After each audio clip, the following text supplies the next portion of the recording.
I'd like to start by asking how this initiative of the street co-naming began. When did it start?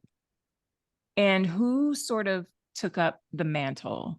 I guess I'll start because I did a few interviews with local news because they contacted me on Facebook and they said that there was a petition to have a street naming, co-naming for Max Roach.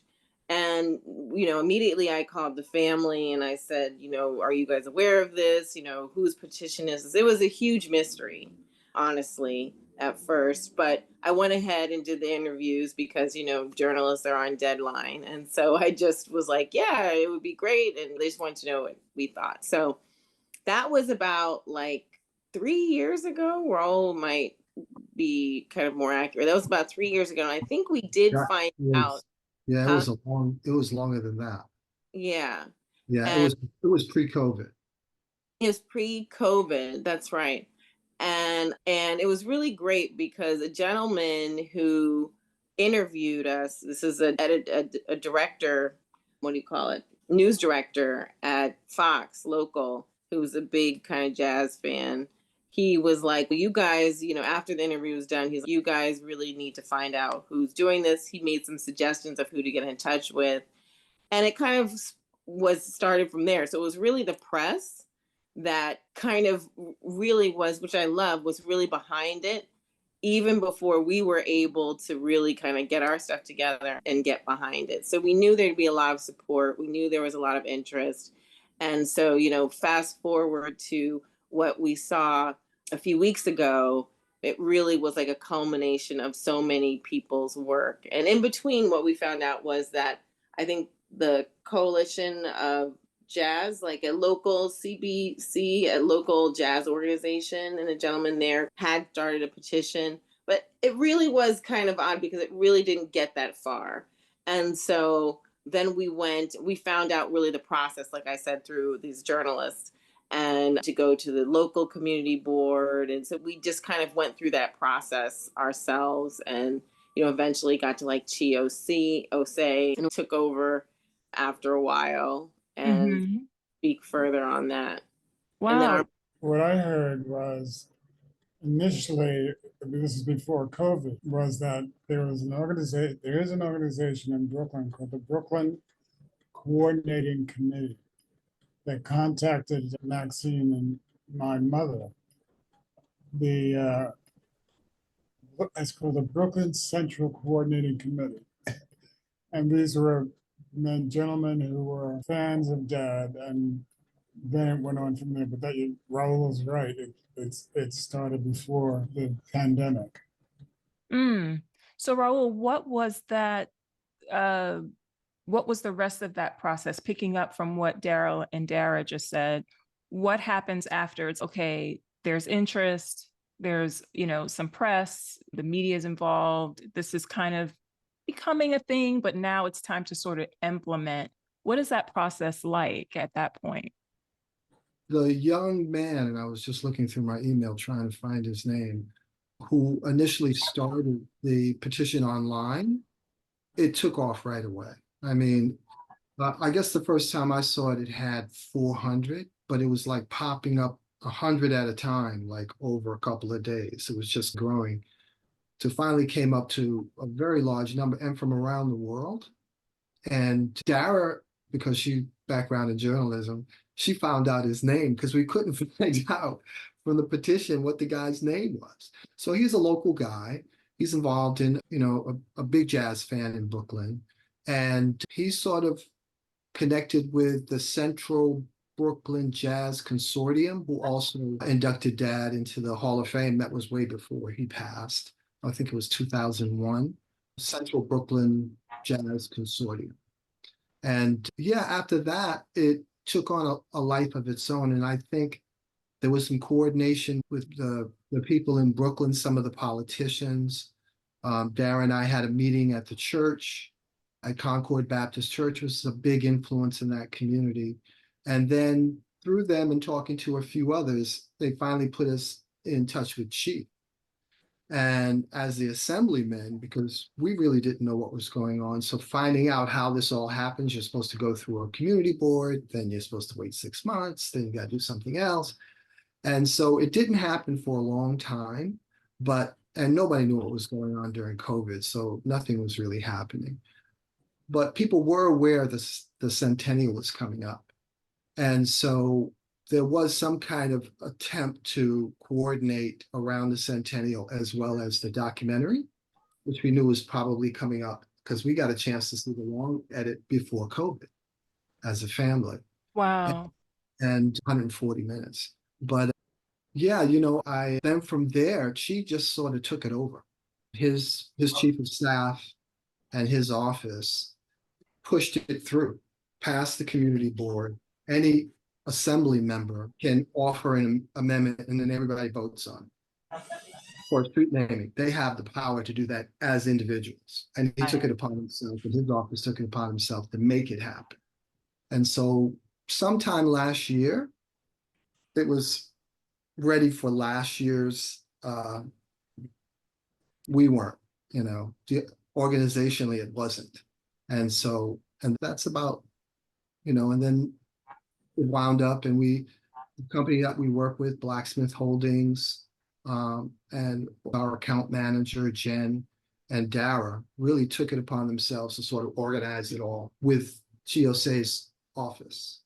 It brings the event side of it, which is the biggest part, right? Because there's the sign, but then there's the also, making it a celebration of sorts. So that was sort of the last piece. So we were great. We have like we're all saying, we have a great management company that hired an event company, and everyone kind of does it differently, but it ended up being really nice. Cause like I said, there's so many people who want to support Max Roach. So we had, this young drumming group from New Jersey who had been saying, the teachers that I learned, I've been teaching my students, Max Roach's music. So we had all those kids who came out, and just so much support from the community and the press, and even the mayor at one point, because I think we were toying with an idea of having a ceremony in January around his birthday. And he said to me, January is too cold, it's outside, do it in the summer. And so, we had even that kind of level of support, who he was like, I'll be there. And he was. So,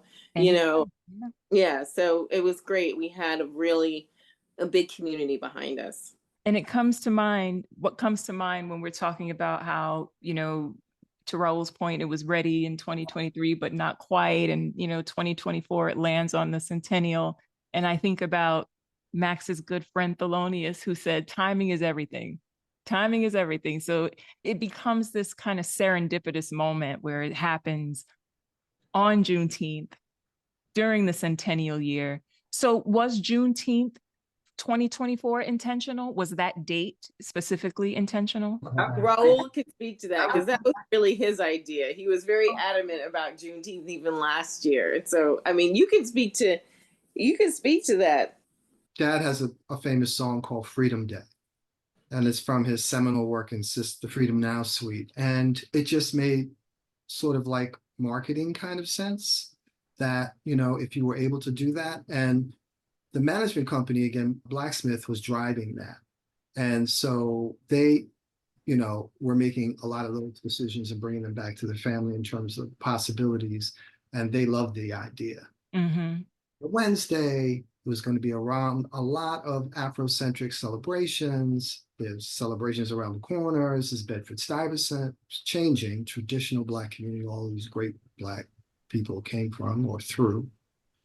And so they drove that to make that happen. And I think, we were divided at some points, as to whether or not, as a family, as to whether or not we were prepared. But I think, it came together really well at the last minute. And I think it was the right thing. Yeah, I think so too. And to your point about Freedom Day, I remember Io and Dara, they were driving me home from the lunch that we had afterwards, and Dara was playing it, and she said, this is the original Juneteenth anthem. And I said, I know that's right. That's right. I'm a journalist. I looked it up. Something recently that someone put out, there's thematic songs, but it's the one, every lyric speaks to the Juneteenth historic moment.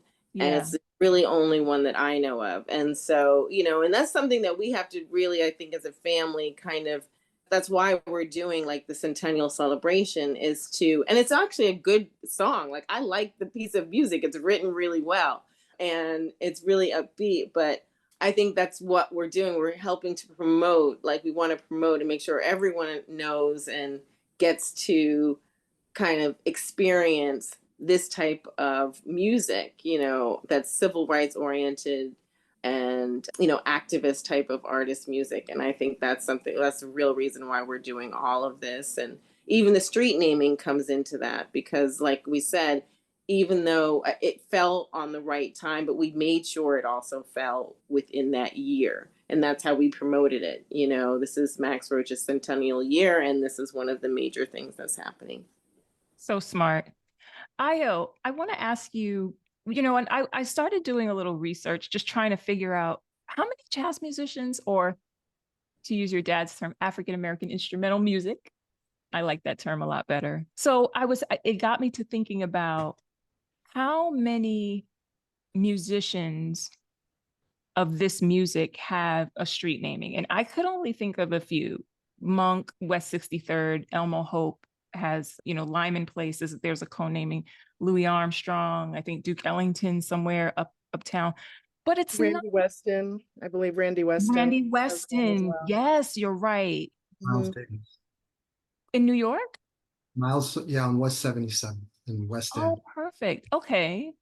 So it's about, we could say, maybe we could think roughly 10 or something like that. And I definitely want to look into it to, to really get a figure. But Io, does this feel like a coveted honor when we think about how select and how few people are being honored in this way? And I also want to ask you this because of the type of work you do.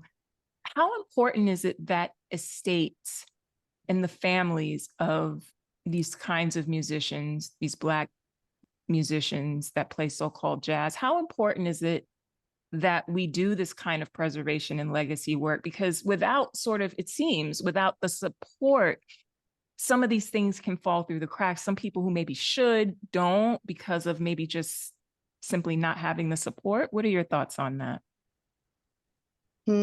I think, the short answer is it's incredibly important. There are so few opportunities that have been afforded to us as Black people in this country.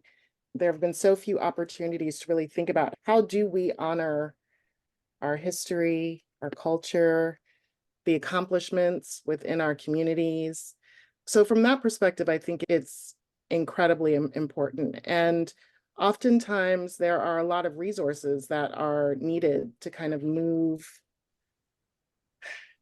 to do this sort of thing.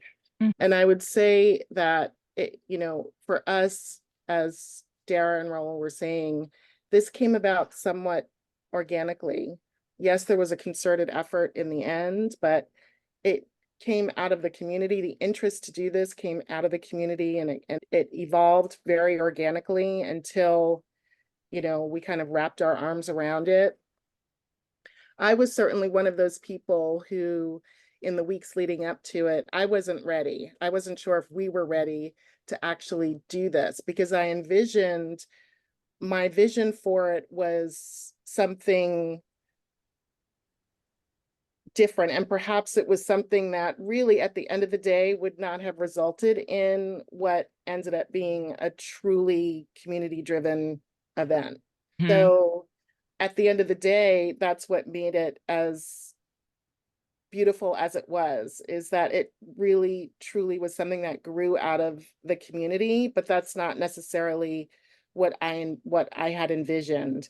And not that the community wouldn't be represented in the event, but it was just going to come together a little bit differently. Mhm. And then there was just kind of this will and this determination to make it happen no matter what. Right. that Dara and Raul brought to it, and that was it. So that will and determination made it happen that day. And Corey Smith, who is the head of Blacksmith Holdings, who has really been managing the whole centennial effort. They just kind of came together, put their might and their will, and made it happen. But there's something to be said for us doing things for us. And we do have the ability, we do have the resources, and it's important for us to create these opportunities. We have to be responsible for creating these opportunities, these historic moments for ourselves, because nobody else is going to do it for us. And so that was another huge takeaway for me. And then I think, I've been thinking a lot about our dad and what this would have meant to him. And I heard him, and others, my siblings might feel differently, and they may have had other conversations with him, but a street naming, when he would think about his legacy and how to preserve his legacy, this is not necessarily something that came up. How could it, right? It's not really something that, you think to yourself, I want a street named after me, something that could live on forever in perpetuity. And people are going to come, people are going to move into this community. They may not know who you are. People may know who you are, but people are going to learn about who you are.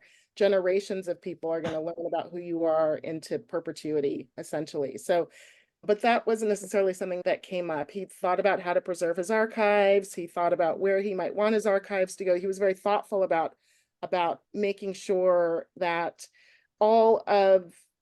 there were things in place that could tell his story for some time. That I think was something that he was thoughtful about.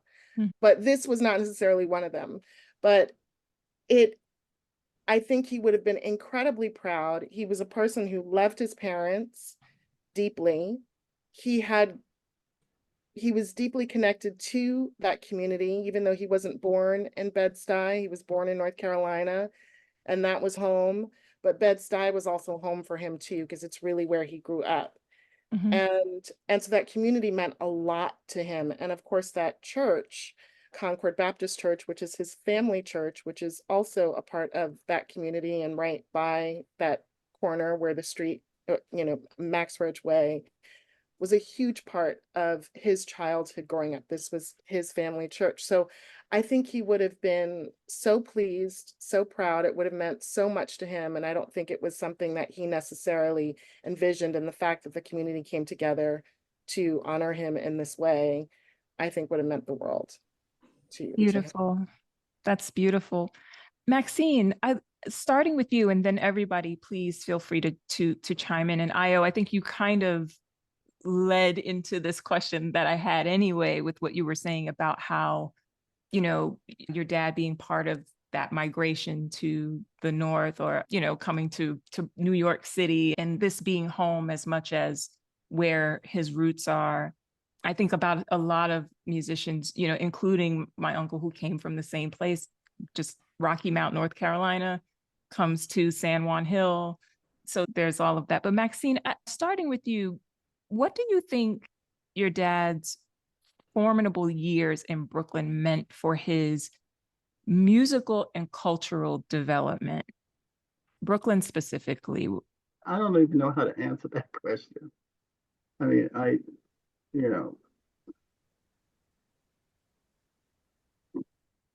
really don't. I think he was driven wherever he ended up. He was driven, be the best he could be.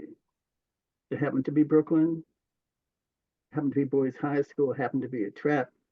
He was a runner at some point. He played with Duke Ellington when he was 18. I mean, he was off and running at an early age. I wasn't around, so I just assumed wherever he put his. And actually, Grady Tate said that to me one time. I met him when I was working on Broadway. I think it was between shows. I was sitting in a restaurant, and he came up to me. We had a little conversation about Dad, and he said, your father could have been anything you wanted to be. And I never forgot that. And it's true. So that's the best I can do for you. Yeah, I think that's true. And when I think about New York, and I think about the hub, that because when, I was really thinking about not a lot of musicians who played the music called jazz were necessarily born and raised here, but they certainly found this became this cultural hub for this music. And a lot of time we talk about Uptown, we talk about Harlem and things like that.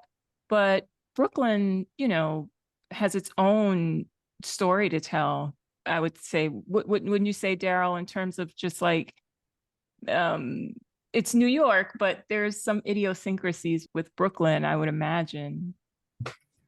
That's interesting because I don't think Brooklyn I was born in 1949. And his life seemed to be gravitating more to, at that point, toward and before. What I can say for my mother is it seemed his life was driving him toward Manhattan and the clubs there. And then after the clubs on 52nd Street, you shoot uptown to jam all night and with the fellas.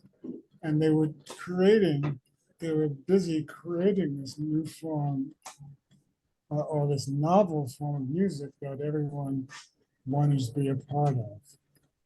And that's the stories he used to tell me, that he seemed to be driven to, as Maxine said, driven to seek out. He, Dizzy, Miles were all driven to hang around this novel form of music. And then later on, Go ahead. and then later on, of course, when I got to grow up with it, it was, I think it was Thelonious Monk.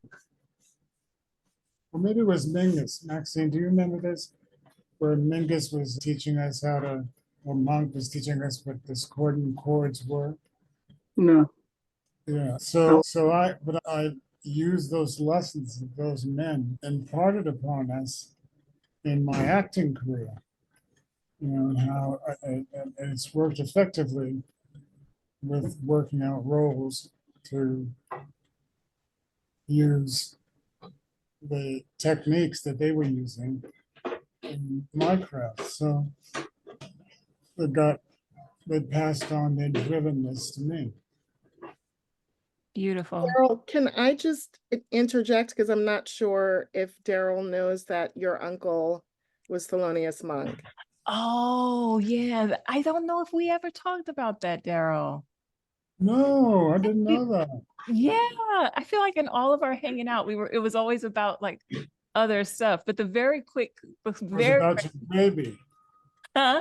It was about your baby. Yeah, exactly. They were so 15 little. now. Was 15 now. But Oh, the very short version of the story is that Dara and I met when they were really little, and we were at a restaurant and we were just talking about the music, or we were asking each other what we do for a living and things like that. And I had brought up, without saying any name, I just said, oh yeah, I have a jazz family, come from a jazz background, my father, my uncle, that kind of thing. And Dara was just like, oh, me too. And I was like, oh, really? That's so cool. She said, yeah, he was a drummer. I said, who's your dad? And she said, Max Roach. And I walked out the restaurant.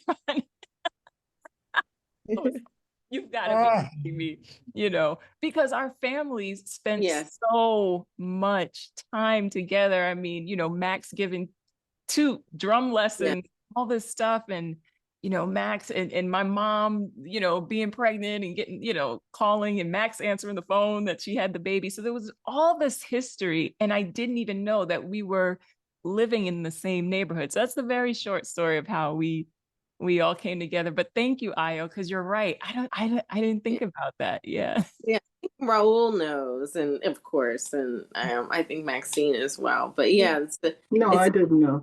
I didn't know. Yeah. Oh, you didn't? Oh, Oh, yeah, we were talking about it at lunch, so I thought, anyway, I thought you did know, Max. No, my father told me an interesting story, a really funny story about Monk and how he was at a recording studio with some czarist type producer, and he wanted things done really fast, and it was all about the money or something for the producer. They didn't want to pay, and he brought the band into the studio and started teaching them the tunes in the studio on the producer's time, and took a very long time. And the producer was going nuts, just nuts. And so they had to come back the next day. Do you know the story? No. He had to come back. The group came back the next day, and they sat down to continue. And Monk pulled out all the music and gave it. He'd already had it, but he wanted to teach it by ear so they would take up more time so they get paid something. That was his genius. And so he just he had everything in his little bag or suitcase, whatever. And then pulled out the second day and said, "Okay, let's go." Oh my goodness. But I mean, it just tells you how inventive these people are. Because it's not only I was thinking, you're thinking about New York being the focus, but I think part of the reason New York was the focus because you could make money here. Money was a driver of creativity too. So those creative people said, okay, let's see how I know how good I am. I'm going to go to New York and make as much money as I can. And I think that's why the community was so illustrious here. And then it just built on that. It was about the talent, but it was about using the talent to live and be respected. And it started in New York. Yeah. I mean, if people came, jazz was, my father used to talk to me about it being America's classical music. So, he says something else to somebody else or, whatever it is, but, it's all over. It was all over the country. So what made New York a magnet? And I think it's because of the opportunities and the amount of money you could make and could be influenced to do other things outside of New York. I love that you say that. I love that you bring that up because maybe you guys agree with me. A lot of times when we talk about jazz, and there's something to be respected about it, but I think we have to be careful when we talk about, just doing it for the love and, yes, for the love, but also like to support families and to, like you said, have a good life and have income. A lot of times there's this sort of martyrdom. There's this sacrifice that that comes with jazz. But but they also wanted to make a living. That's so true. Yeah.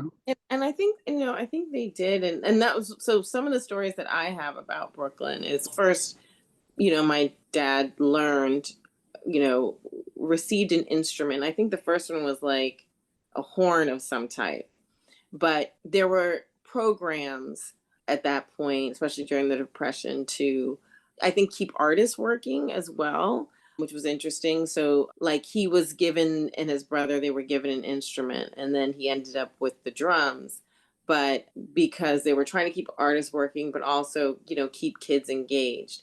But what I got the sense of from the Brooklyn neighborhood was that even Maxine and, and Daryl are from the same neighborhood, and is just the richness and culture that was there amongst Black people. So I don't want to necessarily say specifically middle class, but I think there was a middle class mindset that allowed people to really take the arts and education very seriously.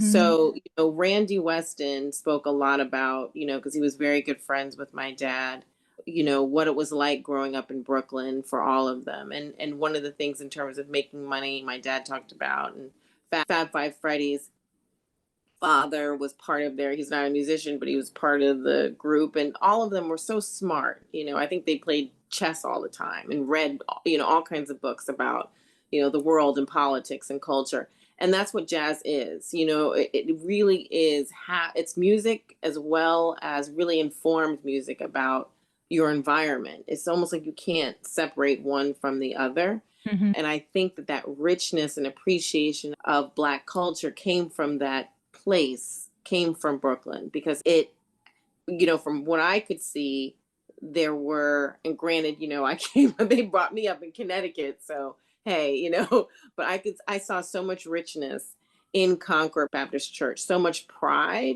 which I think is, has so much value when you think a lot of yourself and you have a sense of like my father, strong-minded. I mean, that doesn't also just happen. He was very intentional. Randy Weston, they were very intentional. It was also the Times about representing their people in a positive light and not taking any shit from anybody, right? You know, Lonely Smoke, all of them. And I think that comes from a place. And we used to come back every month or every 2 months and go to Concord. My dad would take us to church, and he loved this Black culture. He loved the Boys High. He loved Concord. And, you know, we just heard stories about, you know, being deaconesses and playing in marching bands. And I think the richness of Black culture that was here, you know, that is here in Brooklyn and still continues to be here, really is wealth in a way that if you believe that, you know, you can have a wealthy mindset, which then sets you on a certain path. I think that's what I found from, you know, the fact that my father was raised here in Brooklyn, and Maxine was trained as a musician, you know, from Brooklyn as well. And, you know, Daryl played football, but Wow. as Wow. well. And I guess theater as well. But, you know, I think that there's a lot of opportunity to express yourself and to be creative and to make money. They did rent. My father talked about rent parties to help support themselves, but also other people with their music. Locally in Brooklyn, there were some clubs here as well. But I think that strength that they had from the people, whether it's because they were sort of migrant culture, church culture, but that richness, I think, really put a foundation under him where he felt like anyone else who comes from a strong community, like you really can't mess with them. And I want to put an emphasis on the music because everyone talks about, you know, his, you know, Max and his social, his political side. But I was, you know, privy to some conversations, you know, with musicians, like we all were, you know, and some of it really stuck to me, you know, and how they study our music. Mm-hmm. And one thing that really, because you won't find this in music history books or music theory books, not in conservatories, but how, you know, like Lester Young would, you know, improvise up to the seventh, maybe the ninth of the, you know, the scale. Mm-hmm. And then Coltrane comes in, and then, Charlie Parker comes in and he starts on the fifth and takes it even further. I mean, this is the kind of analysis that they do, you know, and they do it because it's challenging, because they're all in some kind of way. When you play an instrument or you sing, you're an athlete too. Mm. You know, you use that muscle, you know, you use whatever muscles you need, play whatever instrument. But to master that, and then to also have the ears to add on to what was done before, because that's the importance about our tradition, is that we carry it forward. We create, you know.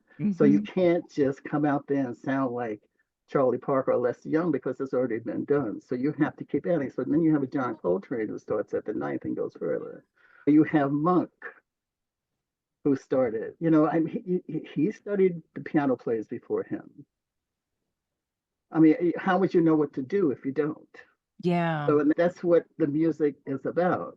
So you have this rich tradition of creativity that has branches, like you become respected and you have a sense of accomplishment, but you can also make money too. Mm-hmm. But it's all through the invention of creation in the music, Mm-hmm. you know. So everything else outside of that, producers or businessmen, you know, they're not held in the same esteem as the musicians hold each other, you know, and that's what I learned, you know. So, you know, my father told me a story about Louis Armstrong. And we talked about different people. Billy told me to listen to Billie Holiday, how she never sang the melody. You know, she always sang around the melody, you know, and how she taught, you know, the piano player. She played Teddy Wilson. Oh, Teddy Wilson. Yeah. Yeah, Teddy Wilson, and how she taught him, you know, or, you know, listen to Louis Armstrong, because, you know, it's not so much the notes he picked, it's the feel. It was right behind the beat, do da do do, and people studied like that. It's not all about the politics and stuff. Yeah. This creativity attracts everything else. So to me, that's the most important part. And I think my father always fought for that. He always wanted that respect of what he accomplished as a percussion player, a musician, and a composer, and a creator. I'm so grateful that you brought that up, because that's true. A lot of times I feel like a lot of these narratives, whether it's intentional, which in some cases it is, but then sometimes it might just be subconscious, that because we're Black folks, we kind of just spontaneously just know how to do this stuff. But we don't talk about Stravinsky that way. We don't talk about Chopin and Rachmaninoff those ways. Right. These right. were brilliant musicians who took their craft very seriously. You don't just come out of the womb playing like that. And there's a virtuosity and, like you said, a harmonic genius and all of those things, that the sophistication of it, I think that they try to separate from Black music. And the tenacity, that's what we learned, even though we weren't musicians, but like Maxine saying, athletes, but the tenacity that was drilled into us in terms of taking whatever it was that we were doing seriously, practice, for lack of a better word. And I like Maxine saying, I think that there wasn't like a one man up ship, but there was sort of this, where can I take this? I'm listening, I'm learning in a very complimentary way that jazz inspires, I think, musicians to be, which is, how can I improvise on this? How can I change? How can I, expand? But it takes like skills and practice. And my dad would say, he would wake up in the morning and he would sit on his bed and he'd pull, I think he said like a chair or something up to his bed, but his bed was his stool. And that's what he was doing, like really focused as a kid. It's a lot of work and like and structure. And I think, my dad being the musician, the drummer who could read music, which he drilled into us. I fell short. He was not happy about it.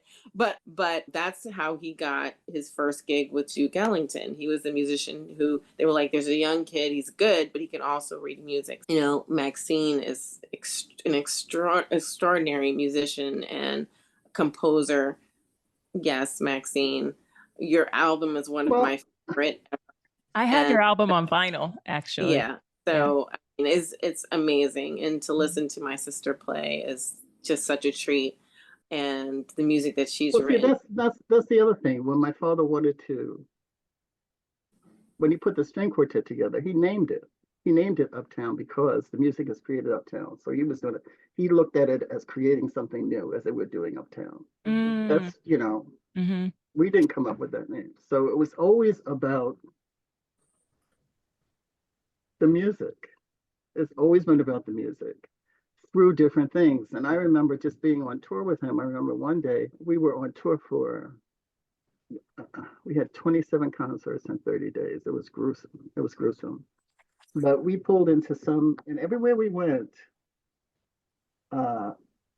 they always put me in his room. They thought I was his wife. So I always had to wait in lobby for them to. But you never told. I don't think I ever knew that. I've heard this story. I've heard because you also have the last name. Oh my God, this is terrible. So I would always wait. So this particular time in the south of Italy, it was a beautiful hotel. I can't remember the name of it. I think it was in Rome or something. He was waiting with me, and it was a huge lobby, and across. Some of you have heard this story. Across the lobby, we hear someone yelling his name, Max, and it was Pavarotti. And so he came over, and Dad was like, "Hey, man," and they embraced, and he introduced me to Pavarotti. He was leaving, and he explained to him that I didn't have a room because of what happened, what they were doing. So he went to the desk and said, "Give her my room, give her my suite." So I had Pavarotti's suite. He went, and so, but I mention this because masters recognize masters, regardless of style, because they know what it takes to make your voice or an inanimate object your own. Mm. And to just get it to the point where it's so one with you that it's breathtaking. It's just breathtaking. Mm. So, that was my blessing sitting next to him, sitting on stage with him with my right ear on his right cymbal. Ooh. It was a blessing. It was like unbelievable. And they were good Nice. friends. And My he, father was and good. that's what he fought for. Yeah. The recognition that he got from people from other fields Mm-hmm. is what he was fighting for. He never really said it. You could hear it really if you listen to Max Roach and Clifford Brown. I mean, they were classical musicians, Mm-hmm. highest level. Yep. And that was And it wasn't about all this politics. It was about Mm. mastering the instrument and express Yeah. it. Yeah. Yeah. Wow. But it was Then it changed. Pavarotti was one of many different artists at that level and different genres that my father was very good friends with, down to rock. I mean, the drummer from Cream, Ginger Baker, Yeah. very good friends. And but that's what Maxine, it didn't really matter to them necessarily, like you're in this genre. That's for our that's for us, genre. Exactly. Just for the business. That's Yeah. the business. Exactly. So- Are we gonna put this in and how we're What- gonna market it and all that? Yeah. Exactly. So I And remember years ago when they had record stores, you walk into a record store and the jazz and classical was in the back, down the steps, Mhm. Down the somewhere else. stairs. Yeah. Mhm. I think All that, those commercials. I'm sorry. Go ahead. I think that the thing that I cherish most about what's been happening over the course of the centennial is the people that I'm running into, musicians, people that work with Dad, people who are just fans and happen to meet him, all of these unbelievably great stories. And a lot of times it's based on this. And there was a famous photographer, she's at MoMA now. Your dad is the only one artist I would ever, of any of the jazz cats, of anybody, I would see at everything. He'd be at museums, he'd be here. And he was very cross-disciplinary. He loved the theater. He incorporated into his own performance how people dressed, how they stand, what the lighting was. He had a vision as an artist, as a musician, incredible technique and craft. As an artist, an unlimited imagination. Just that, I think that's the genius of a lot of the things he did. And I agree with a lot of what Maxine said about they took themselves seriously because they knew the music and they studied the great ones before them. Yes. I think part of that's also, there was a bit of resentment because when these incredibly genius musicians aren't treated as well, it can, yeah, we're gonna practice one day on your dime. We're gonna come back the next day and record. And it's like, it's not really about you, it's about us. We know what we're doing, we know what's great, we recognize it in each other, and we appreciate it. They have respect for themselves, respect for the art, and respect for their mentors. Absolutely. Agree with you 100%, Raul. And I think about the importance of a drummer reading music as well, because I even notice in my son, but they expect him not to know how to read.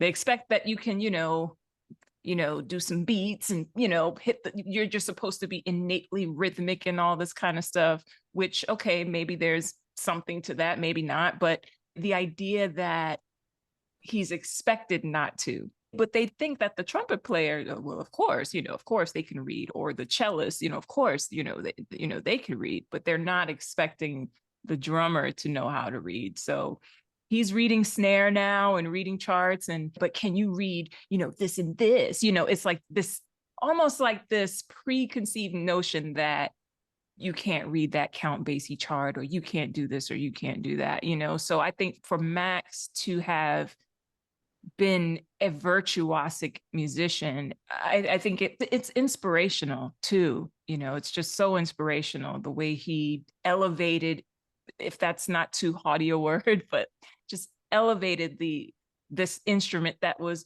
very new, you know, the American drum kit is only about as old as he is when we really think about it. So he's really a founder of this instrument, and the way that he made sure it was respected is just, it's brilliant.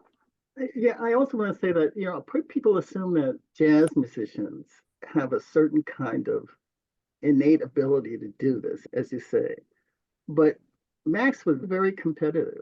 I mean, he was a track star in high school. I mean, you know, and you get on the bandstand with him. I remember Wynton Marsalis saying something when he first came to New York, and he, you know, he got on the band. He was big, like huge, and he came and he got on the bandstand, and Max called a really fast tune. I can't remember the name of it. Oh God. And you know, and Wynton said I was sputtering all over the place. I just couldn't keep up. But Giant, they challenged. giant step. Giant Huh? step. Was it? Giant Yeah. And he was like, and my dad called the tempo. He's up there, you know, and I was like, he was freaked out. But that's what they do. I remember a story where Dad he told me, like, when he was, you know, doing, you know, awful things with his body and drugs or drinking or something like that. And on some night date in nightclub, and the guys took him outside and threw him up against the wall, picked him up by his jacket and threw him up against the fence. Who the fuck do you think you are, wasting yourself like this? That was the whole point. And he said it was beginning to think about it. So I kind of turned it around because they weren't playing. Mhm. You You know? know? That was, Dad told me that story too. That person was Kenny Clark. Yeah, there you Yeah. go. Oh yeah. You know how to take care of yourself. Yeah. It's Yeah. nothing like your own getting you straight, getting you together. Yeah, so my point is that these stories they have to come out some kind of way because they want to pigeonhole us. Like we are like, I don't know why. My father couldn't dance. If you ever seen it, he couldn't dance. He couldn't put he couldn't, come on, Dara. He couldn't dance. No, he You ever see couldn't. him dance? Yeah, I mean, that was so he funny did. to go to the Joyce Theater and have this wonderful thing happen with his music, but he couldn't put one foot in front of the other. It was like, it was so awkward. I It was saw a like little two-step unbelievable. here and there. I saw a little What? two-step here and there. Little Oh, two-step. God. No, No, no, just I here and there. It was awful. Daryl said, no, now just here now and that you there. mention it, I never really saw him dance. Like just Oh, get out and God. like Not a shake a leg. dancer. He was not a dancer. It's But like, it what? wasn't bad. It wasn't Mhm. awkward. Was Well, it? to the African drums, he would do. Yeah, he I would mean, do like, that. there was no natural movement, you know? Mhm. Yeah. It Yeah. was like, I don't think what? I ever really put that together. Oh wow. That's just now I know where I get it. Yeah. Right. I thought it was Daryl, you got a little something, really little two-step. I thought it was my mom the whole time, but I see. I come by it But you on know, he had that ambition. So I mean, if he could dance, maybe he could have been a dancer, but he couldn't dance physically, right? So he had to figure something else out because he had all of this energy to do something extraordinary, Mhm. drive, you know, Mhm. which is I think it's just exceptional, especially with all the barriers in this country, Man, Exactly. Yeah. you know. Daryl, And that's go ahead. I remember him saying once, most people have no idea what it takes to be the best in the world at something. And he can claim that. You know, he was Yeah. at the world during a period of time. He became the best drummer. And yeah, actually, I do know as a family member. It takes a lot of single-mindedness. Mm-hmm. Mhm. Mm-hmm. Something he doesn't get credit for because of how the industry compartmentalizes the music. So when they talk about the best, I mean, I look at these Don't get me started. these polls, all, these lists.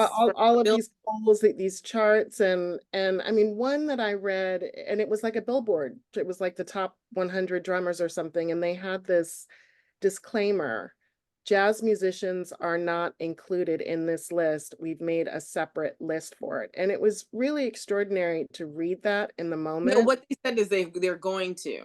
Because I was about to quote that in a speech recently. They said they were going to, and they mentioned musicians like Max Roach.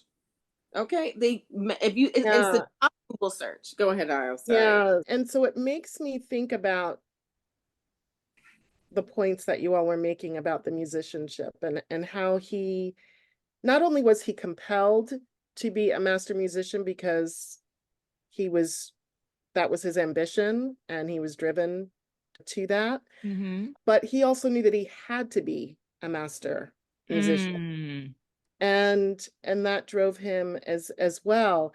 And it wasn't just the musicianship, the reading the music, it was writing the music as well. It was important. When he went to conservatory, and he tells this story a lot, he went in as to study the drums as a musician. And he rejected the way that they were trying to teach him to play the drums. First of all, he already knew how to play his instrument. He was already beginning to develop his style and his way of playing. But they were teaching it through a very classical lens. It wasn't, and so he switched his major and decided that he wanted to be a composer. And so he studied composition at conservatory. So he's the master musician. He can read music, he can compose music. And when I think about so many of these other musicians, the rock musicians who honestly didn't have that track. The genesis of Dad going to conservatory was along with the story of these jazzmen throwing Dad up against the wall. Duke Ellington was watching Dad. He was young, he was being influenced at that time by the entrepreneurs at that time, which were pimps, and they were saying to Dad, you can have anything you want, you can, and after a while, he told me that Duke Ellington called him to his apartment. And so Duke said to Dad, I'm gonna keep my eye on you. And I want to tell you that you don't own it until you wrote it. That's what he told me. That's what propelled him into learning composing. The other, in our archives, I have to tell you this, there's a letter from Thelonious Monk to Dad, and it's on yellow legal paper, and it says, Max, there's drawn line and a comma, drawn line and a period, drawn line and a comma. It's 2 pages. So Dad wrote back, said, Monk, what is this? And then his partner at the time translated all the 1 lines. I mean, to me, that's also brilliant. Wow. Yeah. That you can, as in my craft, where we study language and the effect of words and why they were chosen. That's a brilliant mind. Monk was so succinct, but it's like when he would drop something on you, it'd be like, whoa. And maybe you don't even get what he was trying to say until 2 days later. Or I remember one story my mother said, because she lived with them for a while. She was taking care of Tubu because they were, touring and stuff, and they had young children. And so she said, I got to remember exactly how it went, but he gave an answer. It was like 1 word one day and then this other word the next day. Like it was like 24 hours for a 2-word answer, So he's also, a jokester and a comedian. And, I mean, these guys were just so unique and so, yes. Yeah, Angelika, that also brings out the fact that, Monk is studied because of his time as well. Sense of time. And that is something that musicians study seriously. So for him to do the downbeat on one day and then the downbeat on, I mean, that's like, oh wow, right into wow, what that he just was, gave me chills. Wow, just right into what he is. Yes, it's just something. Wow, brilliant. Wow, yes. I mean, that's a great story. Yeah. No, absolutely. It's in the space. if you lay it out all at once, you're saying nothing. When you can have space and timing in that way, it is genius. I'll tell you a story. When I graduated from college, my father asked me to play at a concert he was giving at St. John the Divine. And he said, it's going to be, I want you to play the last piece we're going to play come Sunday. And you're going to play by yourself. You play a chorus by yourself. And then it goes to his ensemble. Then his ensemble with dancers.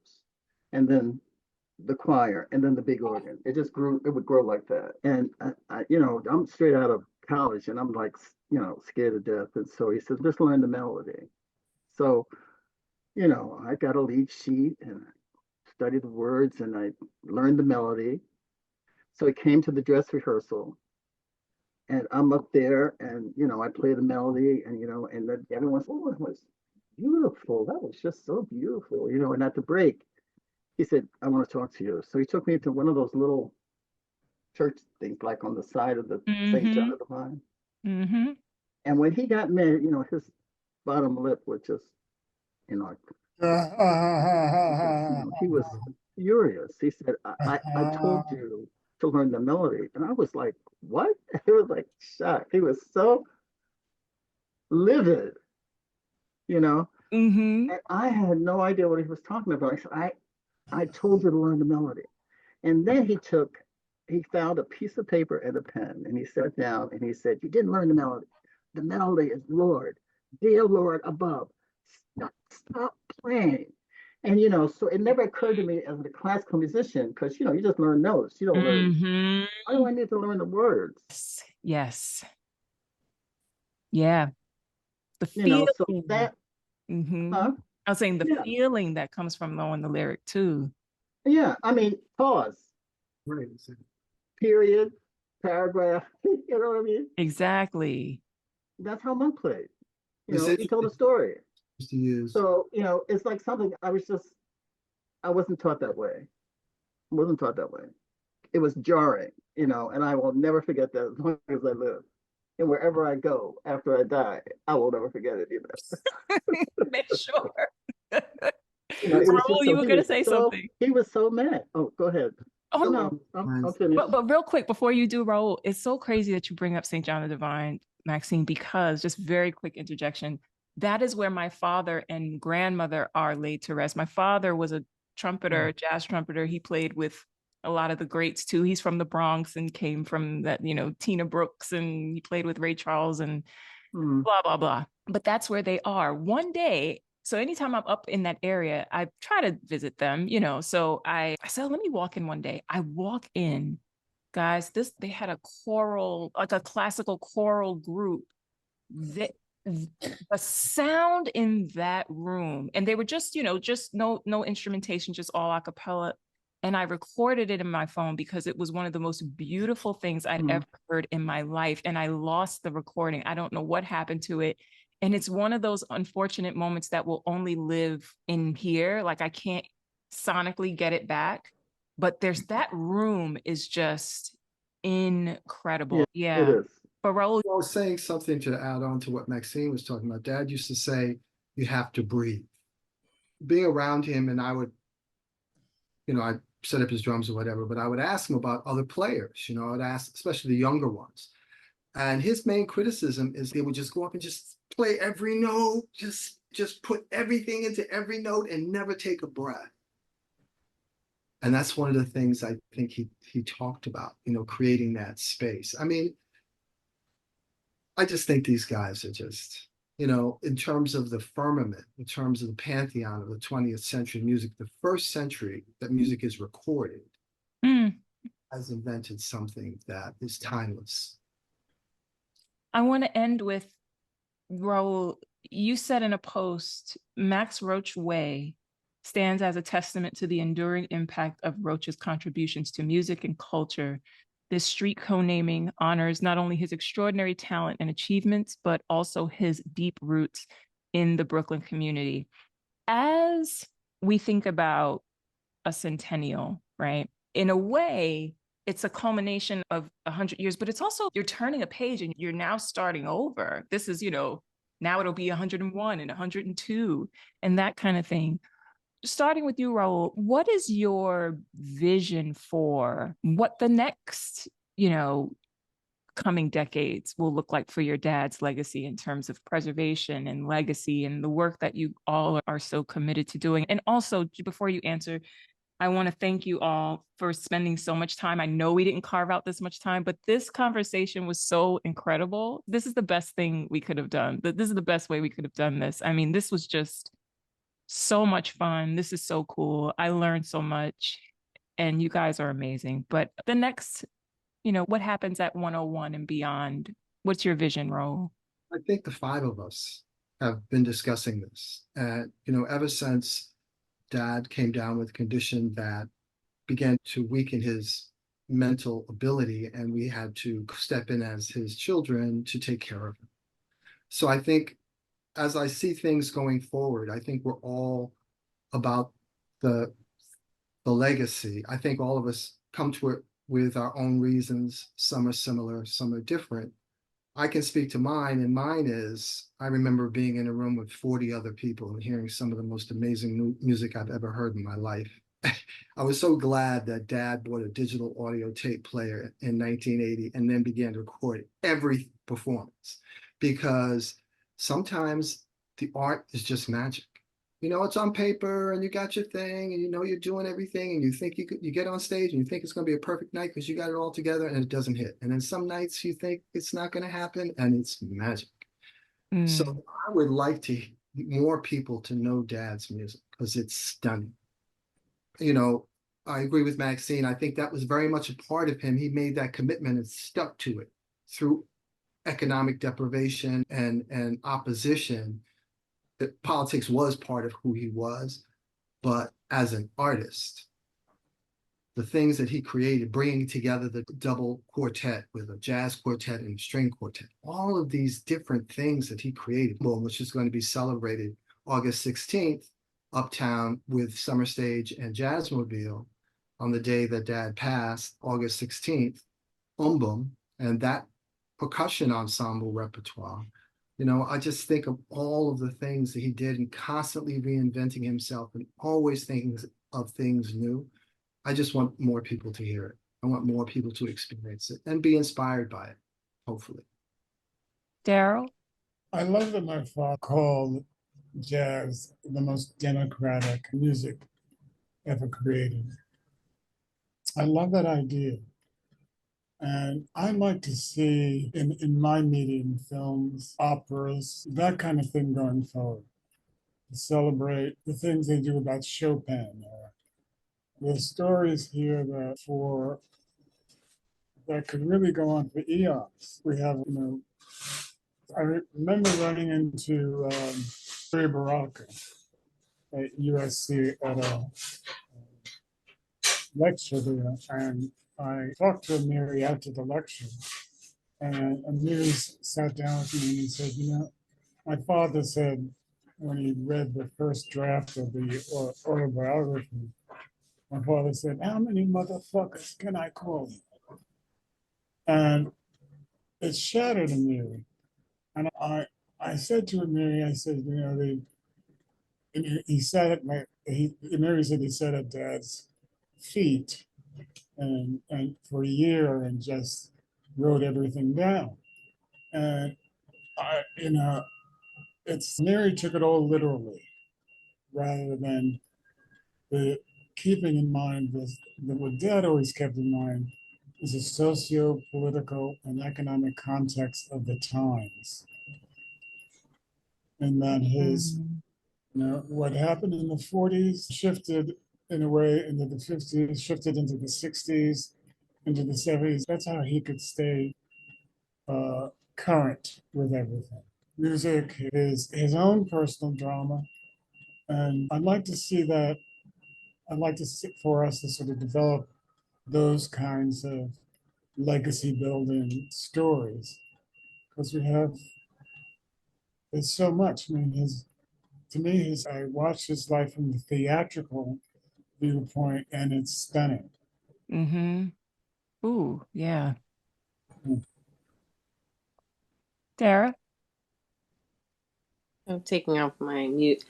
I think I'm going to build upon what everybody said. I'd love to see more and more people know about our father's music. I'd love to see it performed, like this live aspect of these tributes that have been happening this year have been so exciting. I think not just for us, but for the artists. I think about this, dance that we did that was done at the Joyce. This young group of hip hop dancers. Please give me their name, Raul. Rennie Harris's company. Rennie Harris, yeah. Oh no, it was Rennie Harris. Rennie Harris, the dance company. Young, and I mean the way they were able to the movement with the music. It was almost like it was made for hip hop. Okay, this is jazz, but it was so precise. It was so beautiful. I think so many people would love that, and they loved it. And so that's the kind of thing I'd like to see: more collaborations, more of this, more Max Roach in educational settings, young people settings. He always wanted to, have sort of a school. So I would love to see us build out a foundation where we are funding music programs. So that's part of, one of the legacies that I think he would have wanted as well, and what I think would be wonderful on my end. I loved that in the documentary, they spent a good amount of time talking about his work in academia. I think that was really important to be a part of it. Io, what is your vision? I agree with what my siblings have said. I'm going to try and be additive in some way because I could very easily build on what they're saying. But I'm thinking about our children. There are 4 grandchildren. Max has 4 grandchildren. And I want them to feel a part of, a sense of, I want them to have ownership of the legacy moving forward. That means that, at this point, it still lives with us, and all that's happening is kind of living with us, and we're driving that. I'm excited to begin to pass some of this vision down to the next generation, and I want them to be able to hold it. I'm so inspired by all that the Marley family has done, and I think there are now 3 generations past Bob, and each one is as involved in preserving his legacy. And so I wish for that, and I hope for that for our children and our grandchildren as well. I love it. I love that. Yeah. And Maxine, the eldest, you will have the last word on I'm that. not Wait, the wait, eldest. I'm the eldest. Eldest, you're the eldest. Oh, Jesus Christ. so it's Daryl, Maxine, Raul, Yes. Io, Darren? Yep. Okay, but for 2 months they're the same age. Who? Yes. Yeah. You yeah. and No, Maxine. for 1 month. how For does 1 month. 1 month. One One month. month they're the same age. So Amen. don't give her so much drama. She didn't mean it. You guys are the same Stop. age. I'm Daryl, so sorry. Daryl Well- will give you drama. I know. Daryl will give you like, what do Daryl you mean? will. But Well, I'll tell okay, you, there's a Maxine- derogatory term that we won't say, but they're twins in their own way. Okay. For 1 month, you know the term. But go ahead, Maxine. So, okay, how can I flip this? Maxine gets the last word because she said Pavarotti sweet. I'm sorry. Just Oh, that's gonna we'll let Um, that be the you reason. know, my love of my father's artistry is most important for me over everything else. Because I think if it wasn't for his artistry and his mastery of that instrument, there wouldn't be all the politics or whatever. That's what it is for me. And I would, as Daryl was talking, I was thinking of, and I don't know if Daryl remembers this, but when we lived in Brooklyn, I remember being in my grandmother's, we lived in a brownstone with, I think it was 4 floors. and my grandmother was on the first floor, and Daryl and I were down there. We were brought down there because my father was upstairs with my mother, screaming his head off, cursing God, because Clifford Brown Yeah. was killed. Mm. And I mean, I remember, to this day, I remember the screaming. And I was very worried about my mother. But he didn't do anything to her. And she refused to come out of the apartment. But I don't think I really understood till now how devastated, because it was all about the music. And when that happened, he had to find another way. Mm-hmm. But he brought his mastery with him. And sometimes the people around him, sometimes they didn't, to be quite honest. But he always brought that, because that was something that he had with Clifford Brown, And I always think of that because, for me, it's breathtaking to witness a performance by him, or a performance by, listening to Clifford Brown, or listening to Leontine Price, even though she's singing someone else's music, there are people who are truly gifted. Mm-hmm. And we were blessed to have someone like that so close to us. Yeah. So when he expresses, regardless of how angry he was, or how happy he was, or how destitute he was, or how wealthy he was, he brought that excellence of music wherever he went. The craft was always the most important thing. And I would like kids to learn it from that point of view, not the politics first. Yeah. Study what this man did with the instrument, this inanimate object, and what it takes to do that. I think in very specific terms, you can do that. Some people go to the opera and it's, oh, that was nice. Don't realize that they don't use mics. And if you're sitting way up there, and the Met was built to hear up there, Mm-hmm. that a singer has to sing over that orchestra all the way up there. And if you sit up there, you see how they built the place, because the pit is shaped like an artist's palette, and splashes up on the stage with the proscenium like a frame. It's just what opera is. It's the support of that voice. And if you don't have that voice to go all the way up there, you don't belong on that stage. And that's what he did to Whitney when he first came out. He said, man, you got to get your act together now. And of course, we here. Yeah. But he was right out of school, So, but that's the kind of lessons. That's like picking Whitney up and pushing up against the wall and say, okay, this is what you got to do. Mm-hmm. The same thing, And he did it. Mm-hmm. He wasn't going to learn that in a conservatory, I tell you, because I didn't learn it in conservatory. So my heart is always with his excellence, regardless of his smartness around politics. That art he created can teach us so much. I think that's brilliant. And I think that, going back to Dara, what your vision is, and it's so remarkable that each of you had 5 distinctly different visions, even though I'm sure they all overlap also. I'm sure you There's a reason for that. Huh. There's a reason for that. Okay.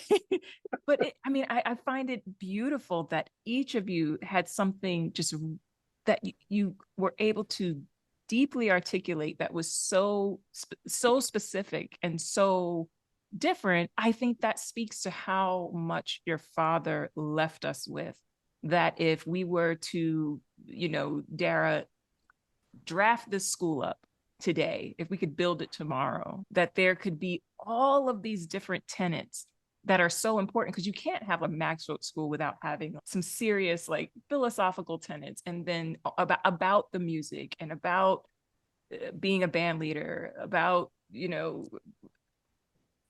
resolve and rising up after you know, that kind of devastating loss, losing somebody, your best friend and your musical soulmate at 25 years old. I mean, there's so many things, that Phoenix rising, there's just so many things, that adaptability, that longevity, you know, just, it's just incredible. Your dad's just incredible. And you guys are all incredible. I mean, you know, we're friends and I always say we're family, you know, but I'm also just in awe of all of you as human beings. So this is Well, so thank you. beautiful. Thank Thank you, Daryl. Kelly. Really- And I don't, but to your credit, I don't think that we've had an interview like this ever with all 5 of us yet. Wow. So yeah, I'm glad we got to record it. I'm glad that it was you. And we don't get to share. You see how as the time went on, we could go on and on. Everybody got excited to just, you know, say what they were feeling about our father. So thank you for that opportunity. Oh man, it's my pleasure. And it's a thing. People always say, you know, I feel like I can just open up and talk to you. I don't know what that, maybe it's just a Scorpio thing, but it just comes out. And I love being able to sort of help crack people open and spend time like this. I mean, the only reason why I ended it when I did was because I felt like I was being pretty selfish and you guys probably have to get on with your day. But, you know, Raul was like, yeah. Thank you so much, Daryl, for coming. I know we're just happy we can have you here with us. So. Yeah. I And love then you. I want you all to give me applause since I respond most to applause. And I set this up all with my eyes. He did. Oh, yeah. It took All an with my hour. eyes. How long, Daryl? It took An an hour and 15 minutes. Wow. What? An hour and 15 minutes. When she called this morning, she said, "Did I tell you this was happening today?" I said, "No."